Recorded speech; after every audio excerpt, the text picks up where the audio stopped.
자, 또 이어서 하도록 하겠습니다. 오늘 끝나고 내일 그 사도 내지는 신사도에 관한 말씀을 시간이 되면 하도록 하겠습니다. 우리가 지금 그 목회하고 말씀을 전하면서 신사도를 하고 있는데 신사도가 뭔지 몰라요. 몰라서 우리가 죄를 짓고 있다고 생각하시면 됩니다. 제가 중앙로교회 집회를 갔었는데 목사님이 집회 끝나고 나니까 목사님 복음 은혜 받았습니다. 예, 그래서 제가 이어서 그렇게 말씀드렸어요. 목사님, 지금 한국의 신사도 때문에 심각한 문제입니다. 그랬더니 신사도가 뭐예요? 나한테 그래. 목사님이 하시는 게 신사도입니다. 예, 그랬더니 깜짝 놀래요. 제가 뭘 하는데요? 방언하고 예언하고 넘어뜨리고 기전하고 막 귀신 쫓아내고 그 신사도 사역입니다, 목사님. 그랬더니 아무 말씀 안 하시더라고. 그래서 사모님이 딱 끝나고 나니까 제가 목회 수십 년 하면서 복음을 처음 들어봤습니다. 이러시더라고. 처음 들어봤습니다. 예, 그 정도로 신사도라든가 신비주의가 판을 치고 있는데 그게 뭔지를 몰라. 자기가 하고. 왜 모르냐? 성령이 오셨다고 생각하는 거예요. 그게 예수님 이름을 하니까 성령이 오셔서 내가 이런 은사를 하고 있는다고 생각하는 거예요. 근데 그 성령이 오셨는지 귀신이 오셨는지 알 게 뭐예요? 그래서 오늘 보혜사 성령이 오시면 이런 주제 한번 잘 들어보셔야 됩니다. 이거 좀 들어보세요. 자, 보혜사가 오시면 예수님께서 십자가 못 박혀 죽으시고 부활 승천하시면서 제자들에게 말씀하시잖아요. 내가 떠나가는 너희 귀라. 내가 떠나가면 너에게 보혜사를 보내주겠다. 그런 말씀하잖아요. 그러니까 보혜사에 대한 성령론에서 알 필요가 있는 거예요. 자, 요한복음 16장 8절 11절에 그가 와서 죄에 대하여, 의에 대하여, 심판에 대하여 세상을 책망하시리라. 죄에 대하여면 저희가 나를 믿지 아니하며, 의에 대하여면 내가 아버지께로 가니 너희가 다시 나를 보지 못하며, 심판에 대하여면 이 세상의 이금이 심판을 받았습니다. 요한복음 16장 8절 11절 성령론, 성령에 대해서 예수님이 하신 말씀이에요. 예수님은 보혜사를 보내주시다고 약속하셔서요. 보혜사는 헬라어로 파라클레토스, 우리가 너무나 잘 아는 내용 있잖아요. 이 무슨 말씀이냐? 법정에서 유리한 증언을 해주는 증언을 말하는 거예요. 하나님 앞에 우리를 예수님 이름으로 변호해 주시는 분, 그 말이에요. 죄인을 의인이라고 변호해 주신 분. 그래서 보혜사라는 단어는 법정 용어입니다. 성령께서 보혜사로 오셔서 우리의 죄와 의와 심판의 문제를 하게. 그러니까 성령이 오시면 딱 세 가지를 있어요. 이것만 명심하셔야 됩니다. 죄에 대하여 의에 대하여 심판의 문제를 알게 해주시는데, 본문은 보혜사가 오셔서 하시는 사역과 메시지를 소개하고 있는데요. 자, 한번 살펴보겠습니다. 보혜사를 통해 가르쳐 주신 말씀은 도대체 무엇인가? 보혜사가 오시면 뭘 가르쳐 주시는가? 첫째, 요한복음 16장 9절 현대어 성경에 보면 세상의 죄란 곧 나를 믿지 않는 것이요. 그렇게 말했어요. 자, 죄가 뭐냐? 나를 믿지 않는 것이요. 라고 성령께서 가르쳐 주신다는 거예요. 그렇다면 첫째, 죄에 대하여 가르쳐 주시, 죄에 대한 정의, 죄에 대한 개념, 죄에 대한 원리를 알려주겠다라고 말씀하는 거예요. 무슨 말씀이냐? 자, 목사님이 됐든 선교사님이 됐든 중이 됐든 캐톨릭 교황이 됐든 이 땅에서 원죄를 가지고 태어난 모든 인간은 죄라고는 죄에 대한 개념을 어떻게 정의를 내릴 것이냐? 율법을 범하는 것이 죄다. 즉 도덕과 윤리적인 것이 잘못된 것을 죄라고 생각할 거라는 거예요. 여러분들도 마찬가지예요. 여러분 속에 성령님이 오시기 전에는 여러분이 의지하고 전혀 관계없이 죄, 그러면 율법을 범한 거, 죄, 도덕과 윤리적인 거, 그럼 어떻게 의가 되느냐? 회개해야지. 이렇게 생각하겠다는 거예요. 성령이 오시기 전에는 예수님의 제자들도 성령을 받기 전에는, 오순절 마가다락방에 성령이 임해서 거듭나기 전에는 죄에 대하여 그렇게 생각했었다는 거예요. 예수님을 따르는 제자들까지도. 그런데 보세요. 자, 모든 사람들은 죄를 율법적인 측면에서 할 것이다.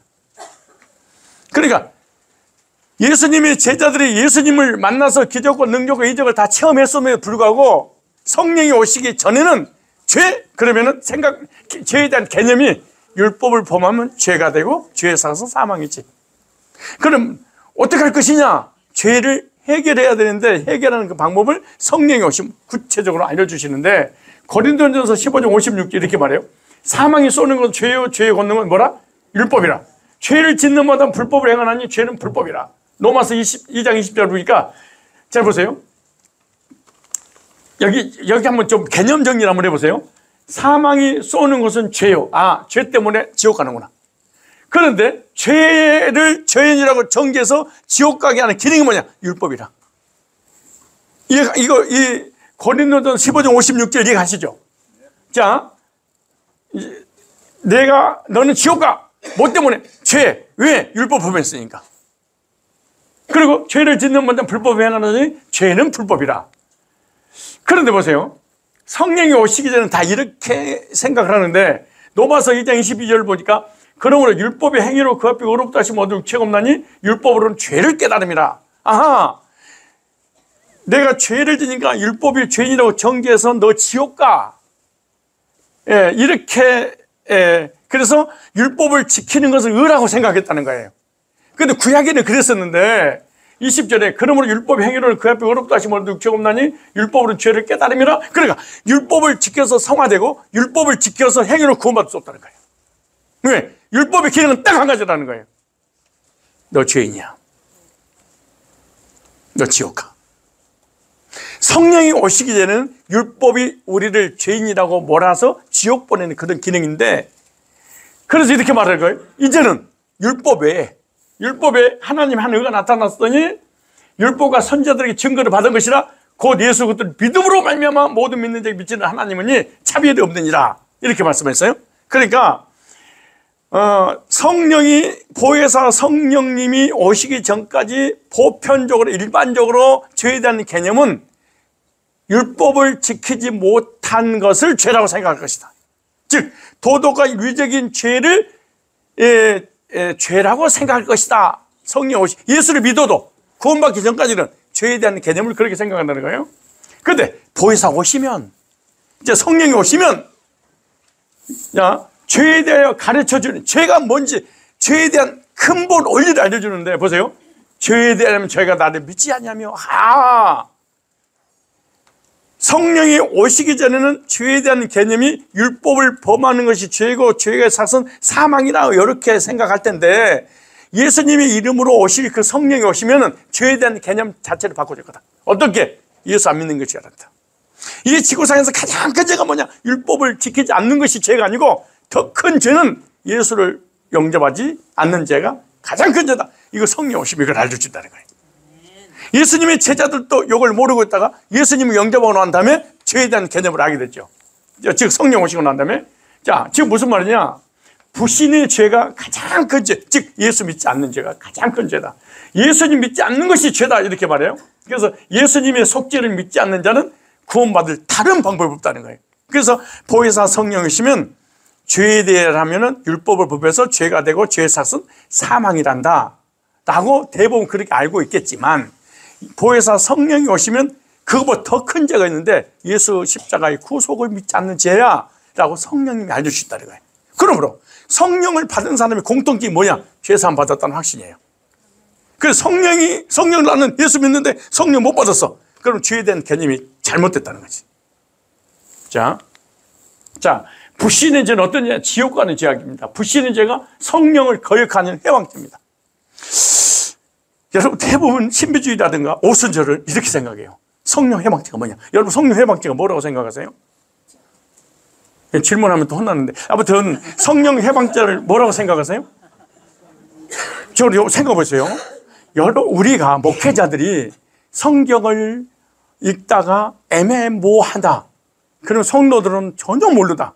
근데 성도들이, 우리가 몰라버리면 성도들이 질문할 때 해결책이 없어요. 그럼 이들은 어디서 해결을 받냐? 이단한테 가서 해결을 받아요.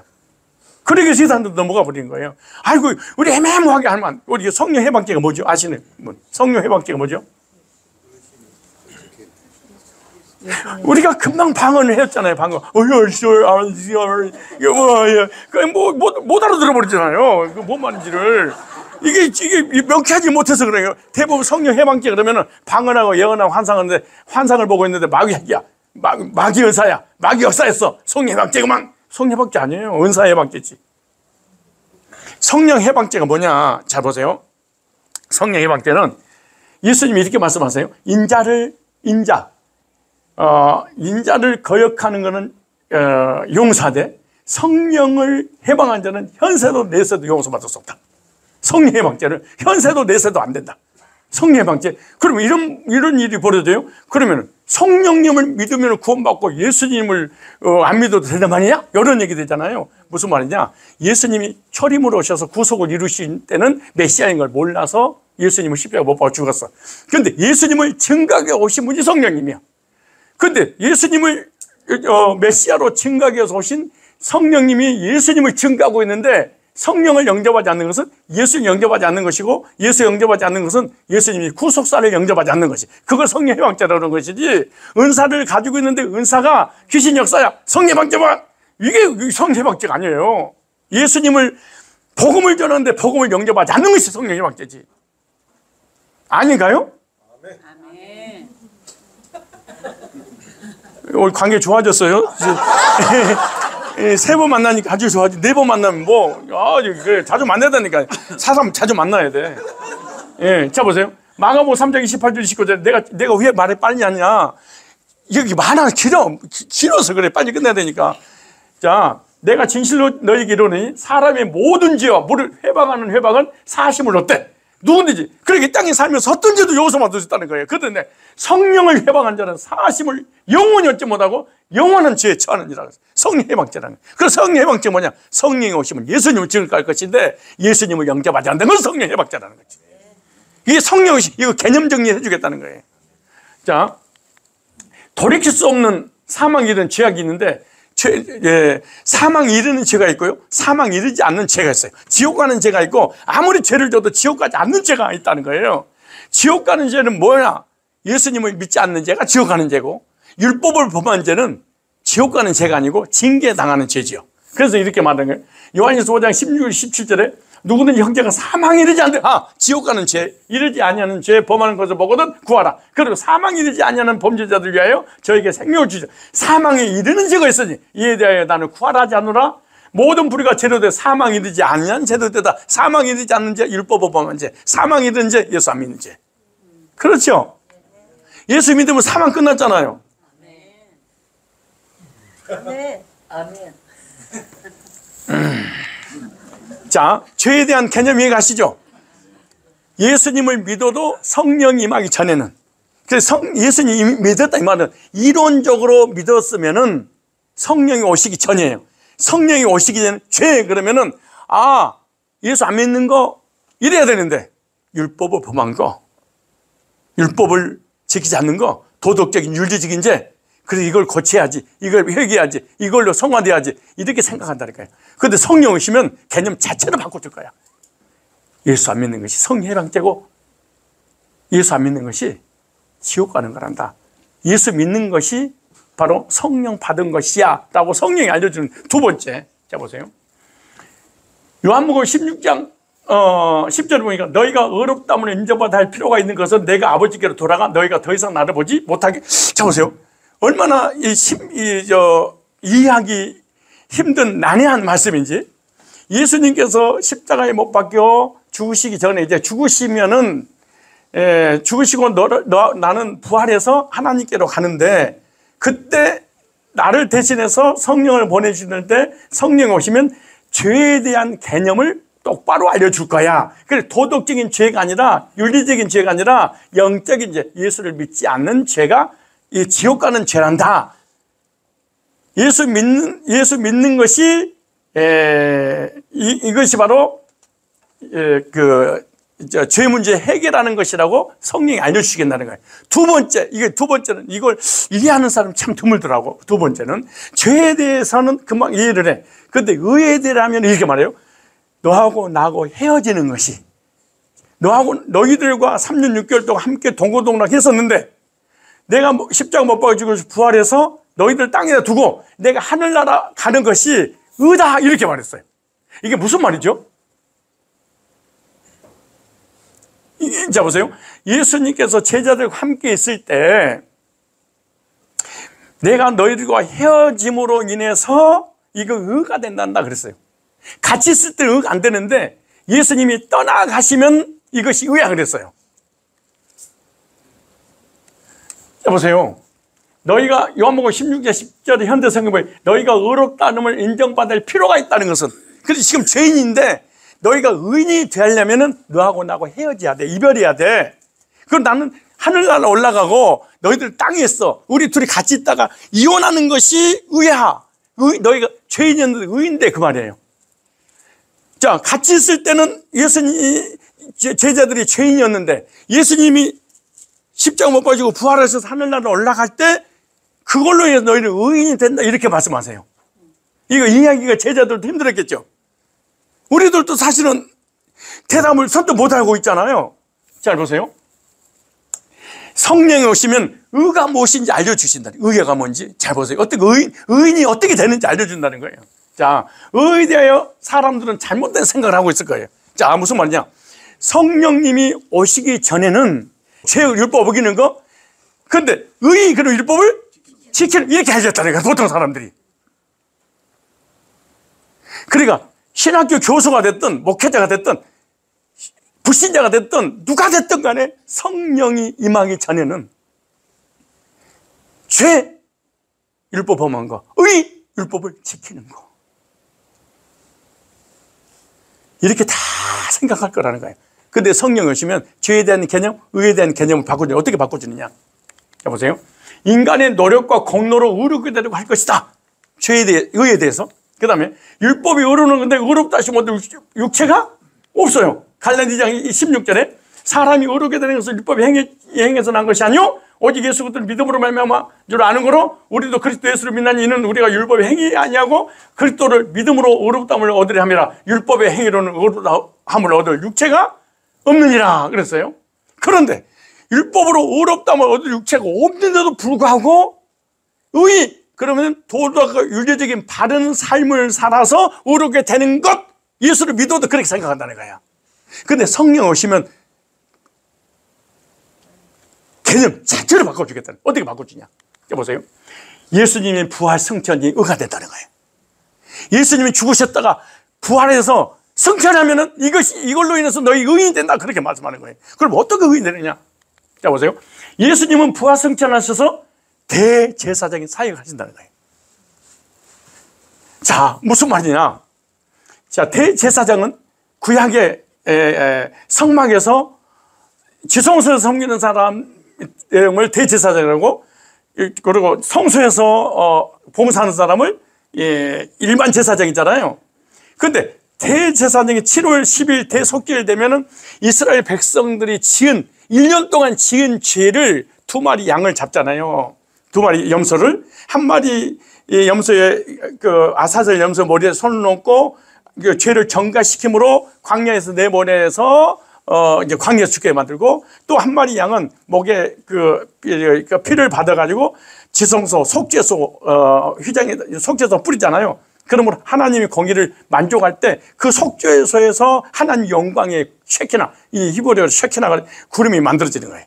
그리고 1년 동안 이스라엘 백성들이 지은 그 죄를 휘장에 뿌렸는데 그 휘장에 있는 피가 한순간의 초자연적 역사로 싹 씻어지는 거예요. 그럼 대제사장이 밖에 나와서 어떻게 하냐면, 이스라엘 백성들이 이 12지파가 성막에 뺑둘러 서서 자기가 지은 죄를 회개하고 막 자백하고 통곡하고 있을 때 이 지성소에서 대제사장이 속죄 사역이 딱 이런 순간에 속죄소에서 그 하나님 영광의 구름 쉐케나가 나와서 휘장에 그 1년 동안 이스라엘 백성들이 지은 죄에 대한 피를 싹 세탁을 하고 그 구름이 그 성막을 완전히 덮죠. 그리고 밖으로 나가서 낮에는 구름기둥이고 밤에는 이 불기둥으로 보호하고 지키고 있다잖아요. 그때 대제사장이 밖에 나가서 다 이루고 다 하고 대선언하잖아요. 무슨 말? 무죄 판결을 선언하라. 그 말이거든요. 사실은 대제사장 오실 메시아예요. 앞으로 예수님이 오시면 대제사장 오실 텐데 그분이 십자가에서 단번에 이루실 것이다. 요한복음 19장 30절에 내가 다 이루었다. 대제사장 선언이잖아. 그런데 요한복음 16장 13절로 14절 이하에 보면 예수님께서 십자가 못 박히고 부활하셔서 하늘 영광 보좌 우편에 앉은 그 자체가 대제사장 사역이라는 거예요. 대제사장 사역, 대제사장으로서 하나님 영광 보좌 우편에 앉았을 때 선물로 성령을 보내주겠다. 그게 사도행전 2장이잖아요. 근데 성령을 보냈다고 하니까 성령이 사도행전 2장에 드디어 왔다 이렇게 생각해가지고 성령 은사가 뭐냐?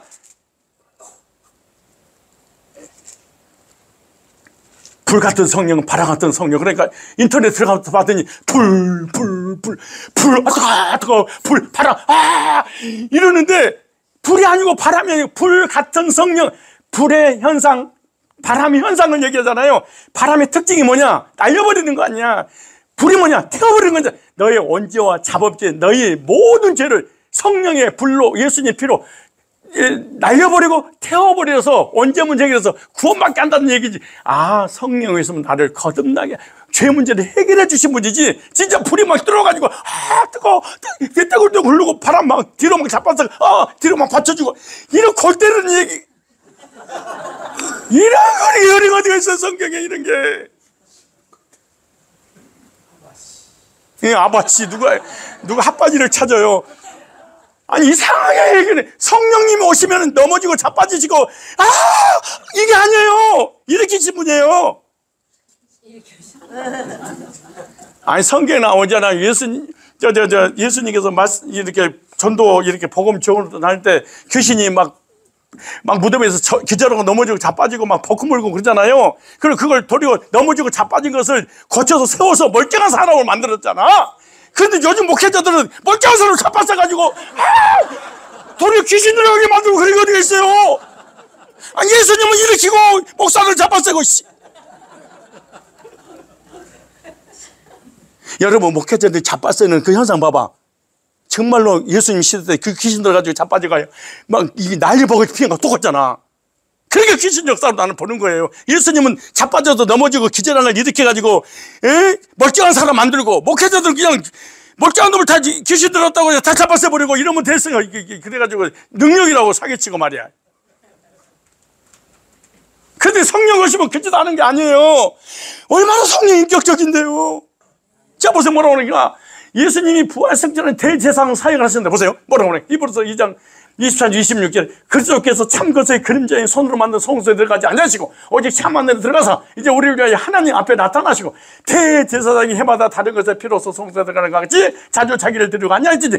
그러면 그 세상의 창조할 때부터 자주 구원을 받아야 할 것이로되 이제 자기를 단번에 제사를 드려 죄를 없게 하시려고 세상 끝에 나타나시는 무슨 말이냐. 하늘 영광 보좌 우편에 앉으셨다니. 뭘 대제사장. 그럼 대제사장 하는 일이 뭐냐. 죄인을 의인이라고 선언하시는 거예요. 아하. 예수님의 이름으로 성령이 오시면 첫째, 죄에 대해 예수 안 믿는 것이란다. 의에 대하여 예수 믿으면 의인 된다. 이걸 알려주려고 성령이 오셨다는 거예요. 그런데 교회를 다니는데 성령 받았다고 난리 치는데 죄인지 의인지 성령 아니야. 그거 잘못 받은 거예요. 왜 성령인 줄 착각하냐. 착각하는 이유가 뭐냐. 내가 예수님 이름으로 기도하니까 설마 나한테 귀신이 오겠어? 그렇게 생각하는 거야.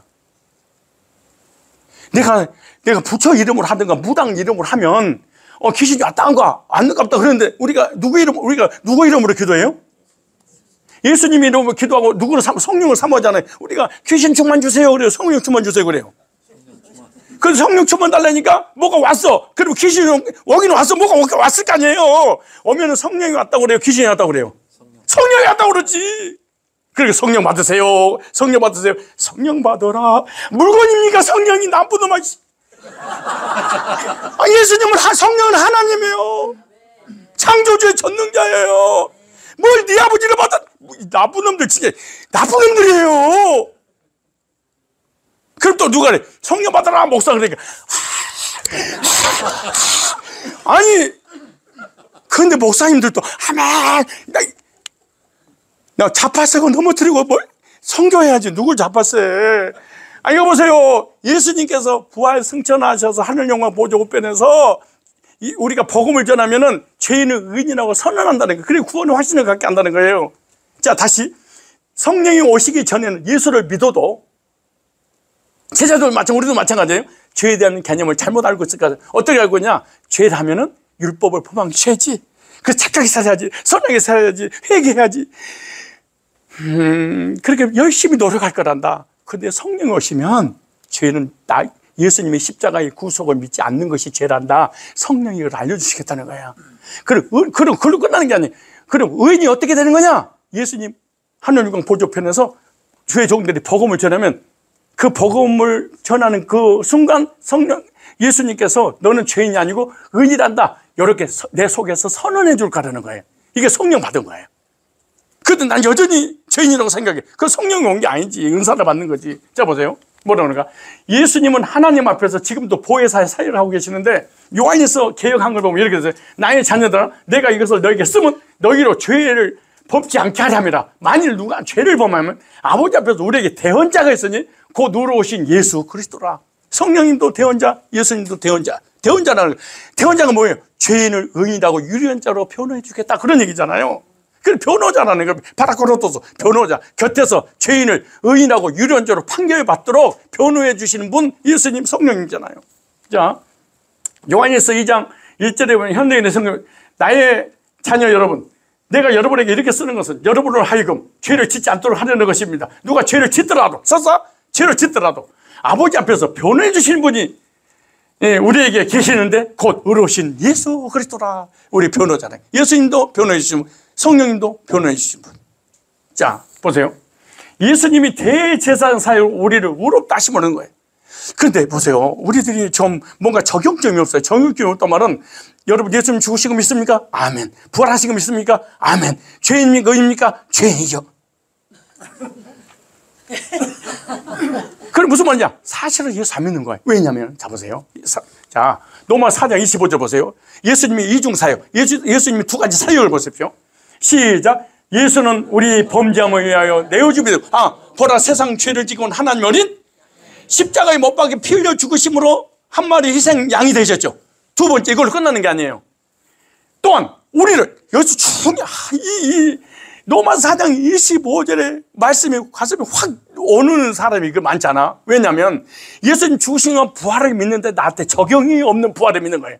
적용이 없는 부활이 뭐냐? 자기가 대제사장으로서 예수 믿는 순간에 부활하신 주님 나는 죄인을 의인이라고 선언받은 그런 확신이 없어요. 여기 보세요. 의롭다 하심을 위하여 뭐 했느니라? 살아나셨단 말은 뭐 하셨단 말이에요? 부활하셨다. 그러니까 부활하셨다는 거, 부활하신 목적이 뭐예요? 그렇지, 나를 의인이라고 선언하려고. 그럼 예수님께서 제자들과 헤어져야 돼. 그리고 보혜사를 보내주셔야 돼. 왜? 죄인을 의인이라고 선언할 그 사역을 해야 되니까 그러는 거예요, 지금. 여러분, 죄인이 의인이에요? 의인이요. 회개해서 의인 됐어요? 예수를 믿음으로 의인 됐어요? 의인 하기 싫으면 그만두세요. 로마 4장 25절 다시 한번 너무나 중요한 거 보세요. 예수님의 죽으시고 부활을 안 믿는 사람 아무도 없어요. 근데 최선 받기는 힘들어요. 의롭게 되기는 힘들어요. 자 보세요. 시작. 예수는 우리의 범죄함을 위하여 내어주면, 어디서 내어줬죠? 예수님을? 십자가에. 날 때부터 죽을 때 우리 죄를 다 가져가셨죠. 그럼 죄가 끝났죠. 근데 의인이 아직 안 됐어. 주님 부활하셔야 돼. 그죠? 부활하셔서 예수님이 제자를 헤어져야 돼. 하늘과 보좌 우편에 대제사장으로서 사역을 해야 돼. 너는 죄인이 아니라 의인이다. 무죄 판결을 받아야 돼. 우리가 예수 믿고 제사 받고 거듭날 때 성령 세례를 받는데 그때 뭐 어떤 일이 뭐냐? 의롭다고 선언받은 거예요. 자, 시작. 우리 범죄함을 위하여 내어주게 되고 또한 우리를 의롭다 하심을 위하여 살아나셨네. 자, 우리가 예수님 죽으시고 부활을 믿는데 부활을 믿는 것과 나한테 적용된 것이 달라. 이렇게 예수님 죽으신 건 부활은요, 불교인들도 믿고 안 믿는 사람 없어요. 세계 사람 다 역사적인 죽으신 건 부활은 다 믿어. 근데 왜 구원의 역사 안 일어나냐? 적용이 없어요. 여기서 있잖아요. 적용하라고. 내가 너를 위해 죽었어. 너 죄 문제 해결했지? 그걸로 끝난 게 아니야. 내가 부활한 목적이 뭔지 알아요? 너 죄인을 의인이라고 선언해서 영생 주려고 그런 거야. 이렇게. 여러분, 예수님 죽으신 건 부활을 믿으시죠? 나를 위한 건 믿으시죠? 그런데 성도한테 집에 가서 꼭 물어보세요. 죄인이요, 의인이요? 죄인이죠. 그럼 예수님 믿때 부활하신 그 주님의 선언적 주님 못 믿어버린 거지. 예수님의 승천하심으로 우리를 의롭다 하심을 얻는 것인데 하늘의 법정에서 무죄 판결을 받는 거예요. 우리가 예수 믿고 죄 삼을 때 법적으로 무죄 판결을 선언받은 거예요. 로마서 8장 33절 이하에도 그렇게 말씀하잖아요.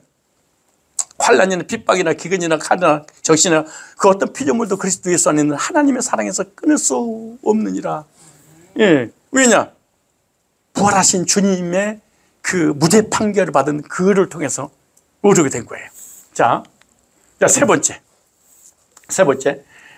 요한복음 16장 11절 현대 성경 심판에서 구출을 받아야 한다는 것은 이 세상의 통치자가 이미 심판을 받았으니 너희도 심판받지 않도록 경계할 것을 이르는 말이다. 우리 성경 한번 읽어보실래요? 우리 성경 한번 읽어보세요. 우리 성경 한번 크게 한번 읽어보세요. 우리 성경의 개정이나 개혁 성경에 보면 요한복음 16장 11절에 한번 보세요. 자, 11절을 한번 읽어보실래요? 예. 심판에 대하려면, 성령이 오시면,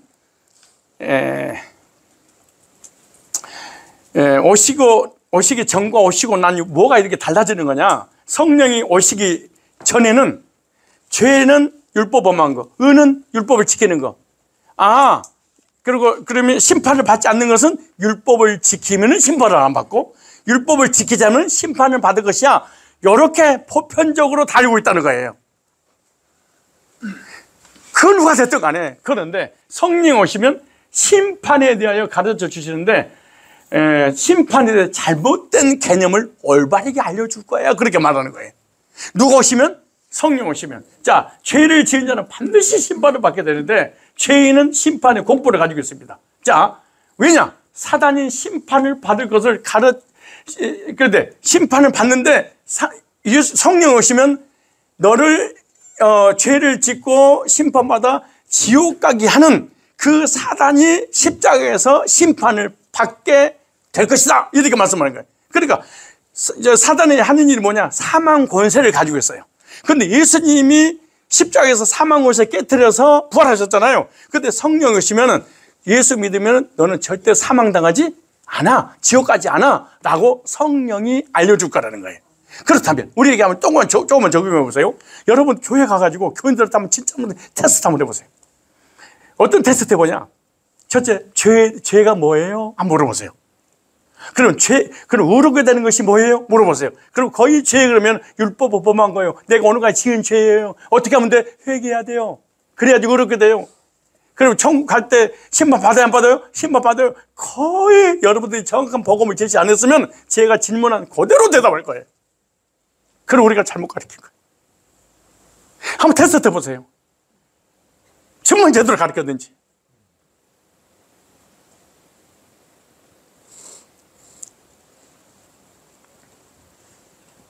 그러니까 세상 임금이 사망 권세 잡은 자인데 예수님께서 십자가에서 사망 권세 잡은 자를 뭐 했다? 깨뜨렸다. 그렇게. 누가 알려줄 거다? 성령 오심. 그러니까 사망 권세 잡은 자 사단이 끝났으니까 예수 믿는 사람이 설사 죄를 져도 사망을 당하지 않아, 지옥 가지 않아, 이렇게 성령이 알려줄 거라는 거예요. 자, 세상의 임금은 사단을 말해. 그런데 또 이렇게 베리아 김기동이 이초석이 뭐 윤석전 뭐 이렇게 이런 사람들은 또 이렇게 다락방 이런 사람도 이러대. 하나님의 아들이 나타난 것은 마귀를 멸하랍니다. 너 누구야? 안 나가! 막 마귀. 그래서 자기도 그렇게 막 축사라고 그러는데 여러분, 마귀가 멸했느냐 마귀가 하는 일이 멸했느냐 진짜 달라요. 마귀는 없어지지 않아요. 영물이니까. 우리 영도 영물이 안 없어지잖아요. 마귀가 하는 일을 멸했다는 거예요. 마귀는 있는데 마귀가 하는 일을 막았다는 거예요. 마귀가 하는 일이 뭐냐? 죄를 지면 정죄에서 심판받고 지옥 간다고 마귀가 끌고 가. 그런데 예수님께서 십자가에서 마귀가 하는 그 일이 뭐예요? 사망인데 예수님이 대신 사망을 당하심으로 우리는 사망을 당하지 않죠. 그렇죠? 내가 당해야 될 사망을 누가 대신 당하신 거예요? 예수님 당하신 거예요. 그리고 율법은 그대로 있고 사단도 있어요. 그러니까 지금도 미혹하고 유혹하고 죄를 지고 넘어지고 쓰러지고 그러잖아요. 사단이 존재하기 때문에 그런 거예요. 그래서 사단이 하는 일이 뭐냐? 죄를 짓게 만들고 죄를 지면 사단이 정죄해서 너 심판받고 지옥 가. 그런데 그 죄 문제를 예수님이 해결하심으로 십자가에서 사망을 대신 당함으로 예수 믿는 사람 사망 당하지 않는단다 라고 누가 알려줄 것이냐? 보혜사 성령이 오시면 영적 계점을 바로 잡아줄 거다, 이렇게 말씀하는 거죠. 자, 보세요. 자, 사단 아담으로부터 넘겨받은 것이 있죠. 그것이 이 세상 권세 잡은 자예요. 자, 누가복음 4장 6절에 가로되 이 모든 권세와 그 영광을 내가 네게 주리라. 예수님 앞에 시험하면서 누가? 사단이 그런 거예요. 예?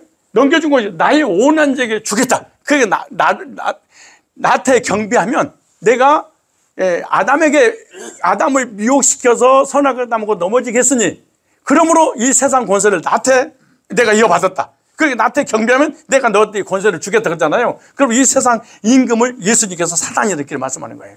자, 그런데 예수님은 십자가에서 사단을 뭐 하셔서? 심판하신 거예요. 자, 그래서 심판하신 그 예수님을 우리가 영접할 때 우리는 심판과 내세의 사망의 문제가 해결되는 거죠. 어떻게 해결되냐? 히브리서 2장 14절로 15절 보니까 자녀들은 혈육에 함께 속하였으며 그도 또한 한 모양으로 혈육에 함께 속하시면 사망으로 말미암아 사망의 세력을 잡은 자고 마귀를 없이 하시며 그랬어요. 그러니까 지옥을 하나님 보내는 것이 아니라 하나님 우리를 천국 보내기를 원하는데 세상 임금, 세상 신이 우리가 죄를 짓게 되면 합법적으로 율법으로 정지해서 심판받아 지옥 가는데 예수님 죄를 짊어지고 대신 심판을 당하심으로 사망을 당했죠. 그걸 믿으면 우리는 사망 당하지 않는다는 거예요. 자, 또 죽기를 무서움으로 일생이며 종로라는 모든 일을 놓아주는 로마서 8장 2절을 보니까 이는 그리스도 예수 안에 있는 생명의 성령의 법이 죄와 사망의 법에서 너를 해방하였습니다. 그러니까 예수님은 십자가의 사단의 권세를 깨트려주는데 무슨 권세냐? 사망의 권세를 깨뜨린 거예요. 그래서 예수 믿는 사람은 절대로 사망을 당하지 않는 거죠.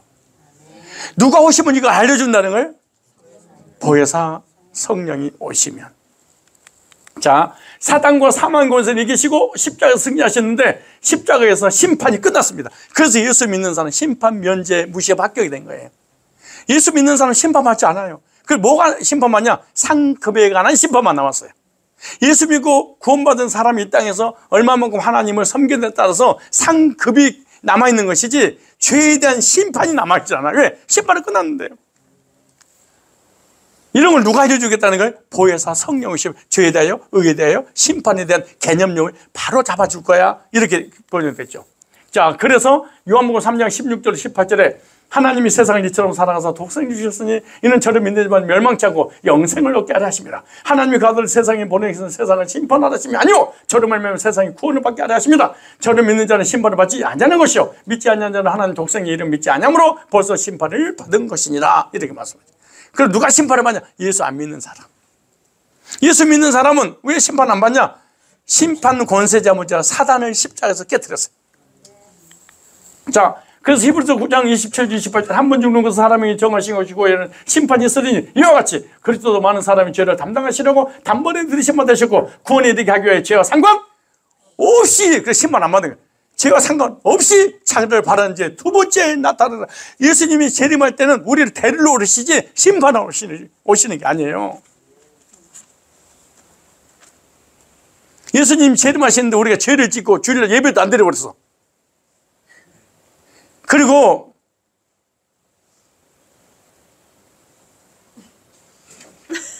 내일 여행 가는데 어디예요? 돌로미티? 돌로미티 이게 집단적으로 주일날 예배 안 드리고 막, 야, 이 지구상에서 죽기 전에 한 번은 봐야 된단 말이야. 이렇게 막 신나게 노는데 예수님이 오셔버렸어요. 예배도 안 드리고. 그럼 우리 집단적으로 올라가는 거예요? 못 올라가는 거예요? 올라가요. 진짜 올라가요? 아니, 세 사람 못 올라간다고 그러네. 그럼 어쩔 수 없이 뭐 안 올라가면 그만두고 자기 알아서 살 문제지. 죄와 상관 없이. 목사님, 이렇게 복음 전해서 구원의 확신을 갖고 자유를 주면은 목사한테 덤비는 거 아니에요? 막사는 거 아니에요? 예배 생활 제대로 안 하고 헌금 생활 제대로 안 하는 거 아니에요? 그런 얘기 하지 마세요. 교회가 붕이 안 되고 대담 말고 교회 나가버리고, 그럴 때 근데냐, 율법을 기독교 역사에 캐톨릭적으로 율법주의, 성화주의가 성행위가 떠 있었어. 그때 가장 타락할 때야. 가장 헌신이 안 될 때야. 복음 전해서 구원받고 구원에 감격 있는 사람은 우리 교회요, 복음 전해줬던 예배 더 잘 드리고, 기도 더 많이 하고, 헌금 더 많이 하고, 헌신 더 많이 하고, 선교 더 많이 하고.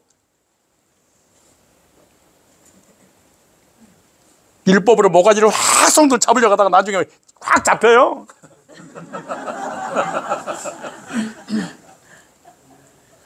성도가 막 목사님한테 댐비고 막 그런 거 있잖아요. 왠지 아세요? 어깨 힘들어서 그래. 목사 건들만 빗 맞아도 사망이야, 이 새끼들 말이야. 미리안가 아로 못 봤어? 모셔서 댐베다가 문둥이 됐어, 이 새끼들. 나 건들면 빗 맞아도 죽어, 임마. 목사 잘 섬기는 거 겁주이지 말아요.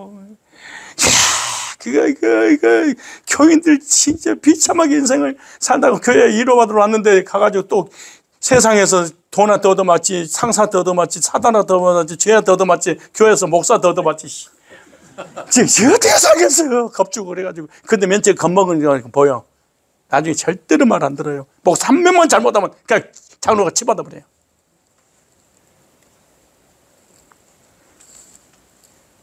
괜히 기도하겠습니다 이런 거 하지 말고. 아유, 정말 내 후배 목사가 내가 밥을 딱 사는데, 야, 너 기도해라 그랬더니 평생 이렇게 말하다가 갑자기 딱 기도시키니까 걸어가신 아버지. 아니 왜 인식거리를 해? 죄정을 통하여 복을 주시옵소서. 그런데 너 뭐하냐 지금? 하늘산 기도에서 이렇게 하면은 능력 받았다고 한다는 거야. 성령의 능력을 받아. 장로님이 개척 멤버인데 그 장로님 친구가 목사님이세요. 근데 모이면 우리 장로 되기 전에 병신도 다른 거에 감옥에 다닐 때 자기를 모여가지고 꼭 섰다를 한대. 이렇게 섰다. 그래 이랬는데 그 목사님이 꼭 이래.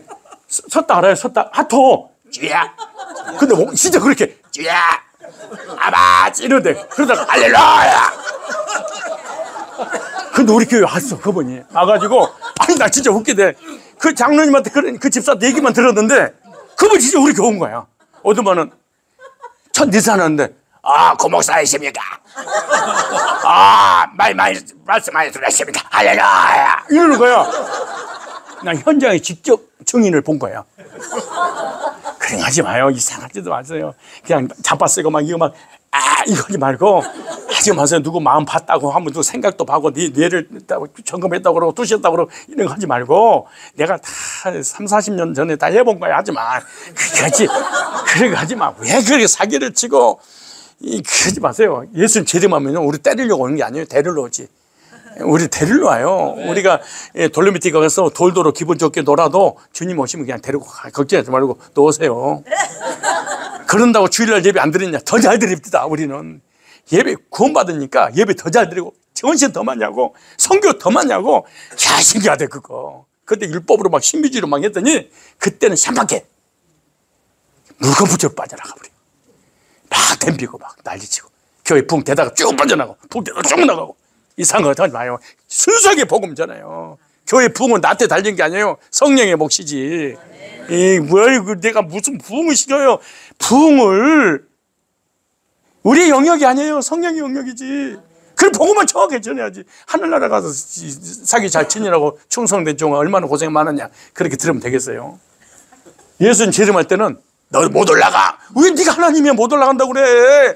아니 두 번째 나타나신대잖아요. 예수 재림하실 때는 데리러 온다고 따지러 온 게 아니잖아요. 왜? 사망의 문제 끝나서 그런 거예요. 내가 이렇게 하면 다음에 안 부르더라고. 안 불러. 왜 그런지 아세요? 나 이게 딱 집회 끝나고 내한테 이러더만 나한테 노적으로 얘기하더라니까. 딱 손을 잡고 나 선교하느라고 힘들었는데 사실 1년에 한 번씩 여기 와서 위로받으려고 왔다.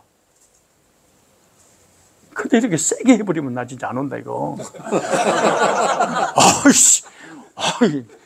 아니 그 무슨 위로받아. 그냥 말씀으로 도전받아야지. 구원받은 성도는 심판이지 않고 뭐를 얻었어요? 영생을. 그래서 내가 진실로 너에게 들으니 내 말을 듣고 또 나 버리지를 믿는 자는 영생을 얻었고 심판이 되지 안 하니 사망의 생명으로 옮겨드니라. 누가 오시면? 성령 오시면 이렇게 하시는 거예요. 누가 오시면? 성령 오시면.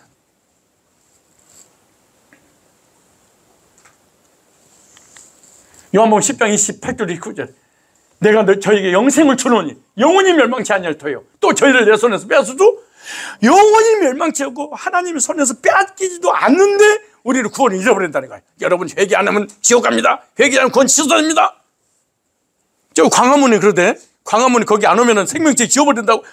오, 대단한 분이 나타나셨어요. 생명책에서 지워버려. 여러분 아무리 목사가 생명책에 지워진다고 사기쳐도 안 지워져요. 여기 나오잖아요. 생명책에 누가 지워져요 여기. 저희를 주신 내 아버지는 만유보도 그쯤에 아무도 내 아버지 손에 뺐을 자가 없느니라. 구원의 보장, 영생의 보장이에요. 하나님 우리에게 보장해 주신 거예요. 자, 결론. 아까 누가 그러는데 빨리 끝내주세요. 일부 행사가 있다 그래요. 뭐 졸업식 있어요? 뭐 행사가 있어서 빨리 끝내라는 거예요. 아, 이렇게. 자, 성령께서 보혜사로 오셔서 이 세상의 죄와 하나님의 정의와 심판에 대하여 잘못 생각하고 있는 점을 깨닫게 해주시고 그 죄와 의와 심판에 대한 문제를 해결해 주실 것이다. 아, 성령 오시면 죄 문제, 의에 대해서 심판의 세 가지 문제도 해결해 주려고 성령 오셨다는 거예요. 성령이 오시기 전에는 제자들도요 사실은 이걸 못 깨달은 거예요. 오순절 마가 다락방에는 성령의 충만함 받았다는 것은요 구원의 확신이 충만했다 그 얘기지, 어떤 우리 눈에 나타나는 은사로 나타나는 그 오순절의 계통으로 이어지는 게 아니에요. 그 잘못 알고 있는 거예요. 그래서 정리하면은 성령이 오시게 되는 죄에 대한 개념을 보통 일반적으로는 율법을 어기는 것을 죄라고 생각하고, 의라고 하는 것은 율법을 지키는 거 의라고 할 것이고, 심판을 하면은 율법을 지키지 않았으니까 심판받고 지옥 간다. 모든 사람이 보편적으로 이렇게 알고 있었겠어. 예수님을 믿어도 그렇게 알고 있을 거라는 거야. 근데 예수님 이름으로 성령이 오시면, 죄라면은 예수 안 믿는 게 죄란다. 의라고 하는 것은 예수님이 부활하셔서 하늘 영원 보좌 우편에 앉아서 의인이라고 선언해 줄 거다. 그래서 심판이라는 세상 임금이 심판을 받았으니까, 사망 문제가 끝났으니까 너는 사망 심판받지 않고 뭘 얻는다? 영생 얻는다. 이 세 가지 원리를 알려주려고 성령이 오신다는 거예요.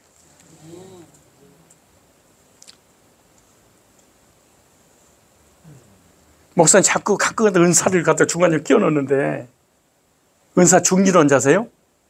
아니요. 우리는 성령이 감동받은 목사는 이 지구상에 없어요. 사도 외에는 성령이 감동이 없어요. 감동, 감화, 역사, 내주, 인도 막 5만 가지 단어를 다 막 축다 쓰는데, 감동이라는 단어는 예수님의 제자 중에 사도들이 나타나고, 사도에게 하나님께서 계시를 줘서 성경 기록할 때 감동이라는 단어를 써서요. 그런데 우리는 성경의 조명을 받는 거예요. 감동이 아니고 조명, 성령께서 본문을 통해서 어떤 의미를 가지고 있는지 깨닫게 해주는데, 그래서 우리가 기도하는 것이지, 우리가 감동받는, 감동은 계시가 임해버린다는 얘기잖아요. 그럼 성령이 또 써진다는 거예요. 이단이 하는 얘기예요. 근데 감동이라는 단어도 우리가 위험하죠, 사실은. 중보라는 단어도 쓰면 안 되죠. 예수님과 우리 사이는 중보를, 예수님밖에, 하나님과 우리 사이는 예수님밖에 없는데, 우리는 도구라고 하는 거죠. 강구라고 하는 거죠. 기도라고 하는 것이죠. 그래서 우리 영어 선택도 아주 위험할 때가 너무 많아요. 그래서 세 가지에 대한 개념을 말씀드렸고, 그러면 내일 새벽에는 새벽기도 해달라고 그러니까 예배서 1장 13절 말씀을 통해서 성령이 그럼 이 죄에 대해 의에 대해 심판에 대해서 이렇게 성령께서 오셔서 하나님 앞에서 이렇게 변호해 줘서 구원을 받게 한다면은, 그럼 성령의 인치심을 실제로 사도행전 역사를 통하여 인치심의 역사가 일어났는데, 언제 어디서 어떤 말씀을 들을 때 성령 세례가 임했는가, 이걸 좀 알 필요가 있어요. 그래서 내일 사도행전을 통해서 성령의 인치심을 받는 사람들의 어떤 모델들을 한번 제시 한번 해보겠어요. 예를 들어서 고넬료가 구원 받았느냐? 오늘 저녁에 한번 토론해 보십시오, 성교사님들이. 고넬료가 진짜 구원 받았는가? 아볼로가 진짜 구원 받았는가? 에베소 교인들이 진짜 구원받았는가? 여비 진짜 구원받았는가? 한번 토론 한번 해봐요. 토론해볼 필요가 있어요. 고넬료 구원받은 시점이 어디 있는가? 아볼로 목사가 구원받은 시점이 언제 있는가? 에베소 교인들이 그렇게 신앙생활 열심히 했는데 언제 구원받았는가? 구원받기 이 비포와 애프터 그 중간 사이에 어떤 일이 벌어졌는가? 이걸 알 필요가 있어요. 내 새벽에 성경을 통해서 말씀 한번 성령의 인치심을 받으려면 어떻게 해야 되는가? 그리고 우리는 목회 현장에서 선교 현장에서 어떻게 복음을 제시할 것인가? 그래서 한번 듣고 한번 적용하게 되면 우리 이 목회 현장이 놀랍게 그 하나님의 역사가 일어나게 될 것이고 마지막 시간에는 여러분들이 원한다면 신사도에 대해서 알 필요가 있다. 신사도가 또 제가 디테일해 가지고 더 업그레이드 시켰어요. 근데 신사도 하는 시간이 너무 많이 걸린다. 그러면 사도란 뭔가? 사도에 대한 정의. 도대체 사도는 뭐냐? 이 시대에 사도가 있을 수 있냐? 이 시대에 계시가 있을 수 있냐? 예수님 제자 중에 사도를 부름받았는데 사도의 요소 4가지. 누가 사도라고 할 수 있느냐? 그럼 지금도 사도직 은사가 있느냐? 위험하다 이거.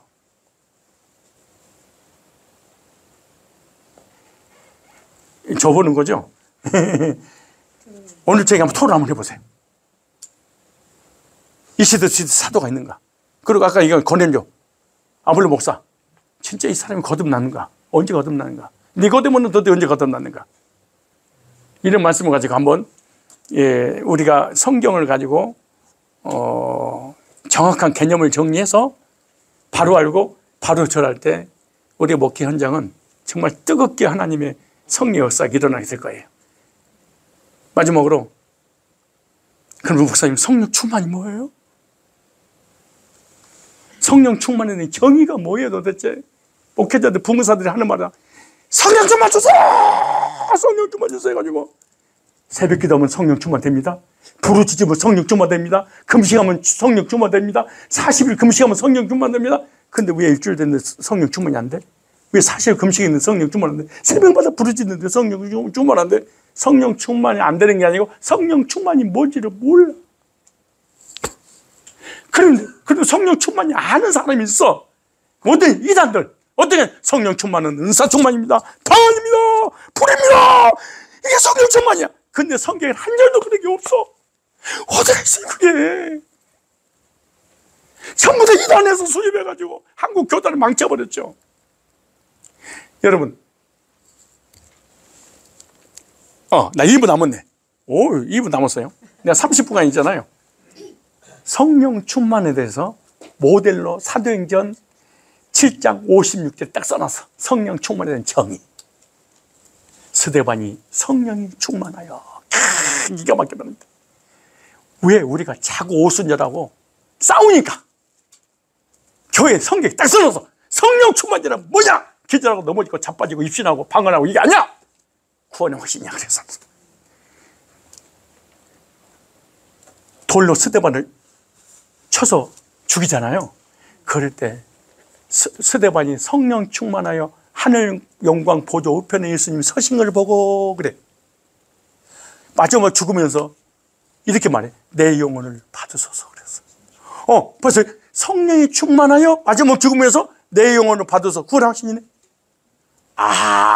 성령 충만은 넘어지고 자빠지고 기절하고 입신한 것이 아니고 내 영혼을 받으소서 구원 확신이구나. 성령 충만이잖아요. 써놨죠 여기다가. 성령 충만이 뭐냐? 죄에 대해 의에 대해 심판의 문제 해결되는 거. 뭐 다른 이론 있어 이거? 이거 말고 또 다른 이론 있나요? 성령 충만. 내 영혼을 받으소서. 만약에 스데반이 성령 충만하여 기절했더라, 넘어졌더라, 자빠졌더라, 눈가를 찔렀더라, 안 차렸더라, 입실했더라, 방언했더라, 통역했더라, 계시를 받았다 이러면 맞아. 근데 성령 충만하여 내 영혼을 받으소서 그랬어. 성령이 충만하면 구원의 확신을 갖게 하는 거야. 구원의 확신은 죄에다 이거 해야 돼요. 심판에 대해서 해결했구나 이게 성령 충만이구나. 두 번째, 성령 충만이 뭐라고 해요? 저들의 죄를 저들에게 돌리지 마소서. 간용하는구나. 죽여야 될 죄인을 용서해달라는 거예요. 성령 충만한 사람은 관용할 줄 아는 사람이구나. 성령 충만하게 하늘을 우러봤대. 아, 시선이 하나님께 집중되는 사람이구나. 사람을 보는 것이 아니라 하나님이 뭐라고 하실까? 하나님을 보는 거네. 성령 충만하여 구약의 아브라함, 이삭, 야곱으로부터 시작, 모세 출애굽부터 시작해서 구약의 성경을 쫙 설명해서 유대인들에게 전도했어. 아, 성령 충만은 전도하는구나. 뭐 다른 게 있나요? 뭐 있나요 도대체? 뭐가 있는데요? 우리는 더 이상 사기당하면 안 됩니다. 한국 부흥사들이라든가 목회자들한테 우리 유럽 그 지성인들이 사기당하면 안 됩니다.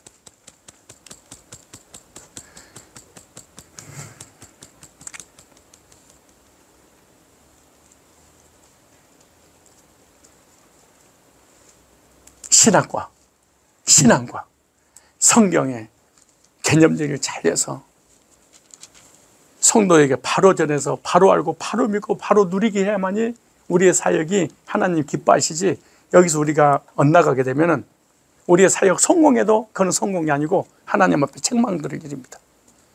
죄에 대하여 의에 대하여 심판에 대해서 세상을 잘못 알고 있는 것을 올바른 개념을 정리해 줄 것이다. 성령이 오시면. 결국 뭐냐? 성령이 오시면 구원의 확신과 감격 속에 살게 할 것이다. 이게 성령 충만이다. 마치겠습니다. 감사합니다. 고맙습니다. 수고하셨습니다.